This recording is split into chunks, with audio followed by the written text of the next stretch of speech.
रूस से एक बहुत बड़ी खबर आ रही है। खबर है कि यूक्रेन की सेना रूस में घुस गई है। रूस के अंदर हुए यूक्रेनी सेना के इस हमले से राष्ट्रपति व्लादिमीर पुतिन के होश उड़ गए हैं।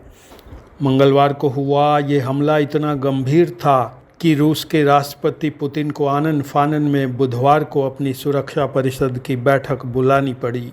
राष्ट्रपति पुतिन ने कहा कि रूस के पश्चिमी कुर्स्क इलाके में यूक्रेनी सेना ने घुसकर हमें उकसाया है। इस इलाके में भीषण लड़ाई जारी है। रूस ने बुधवार को कुर्स्क में सेना और फाइटर जेट्स तैनात कर दिए हैं।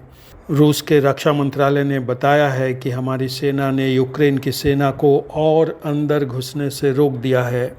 कुर्स्क के एक्टिंग गवर्नर अलेक्सी स्मिरनोव ने बुधवार को बताया कि कुर्स्क के इलाके में लड़ाई जारी है और नागरिकों को वहां से निकाला जा रहा है। गवर्नर अलेक्सी ने राष्ट्रपति पुतिन से बात की और उन्हें हालात की जानकारी दी। बताया गया है कि गोलीबारी में 31 लोग मारे गए हैं। यूक्रेन ने अभी तक इस खबर की पुष्टि नहीं की है। आपको बता दें कि फरवरी 2022 में यूक्रेन रूस जंग शुरू होने के बाद यूक्रेन का रूस के अंदर ये सबसे बड़ा हमला है। इससे पहले भी रूस से निष्कासित हथियारबंद बागी और यूक्रेन समर्थक रूस विरोधी लड़ाके इस तरह के हमले रूस पर करते रहे हैं, लेकिन ये पहला मौका है जब यूक्रेन की सेना रूस के अंदर घुसी है। यूक्रेन में रूसी जंग का नेतृत्व कर रहे जनरल वेलेर जेरासिमोव ने बताया है कि रूस पर हुए हमले में यूक्रेन के 300 सैनिकों ने हिस्सा लिया। जानकारों का मानना है कि यूक्रेन ने यह हमला अमेरिका पर दबाव डालने के लिए किया है ताकि अमेरिका यूक्रेन को रूस के अंदर अमेरिकी हथियारों के इस्तेमाल की सीमा बढ़ा दे। आपको बता दें कि अमेरिका ने मई के आखिर में यूक्रेन को ये अधिकार दिया था कि वो रूस से लगे खार्किव इलाके से रूस के सैनिक ठिकानों को तबाह करने में अमेरिकी हथियारों का इस्तेमाल कर सकता है।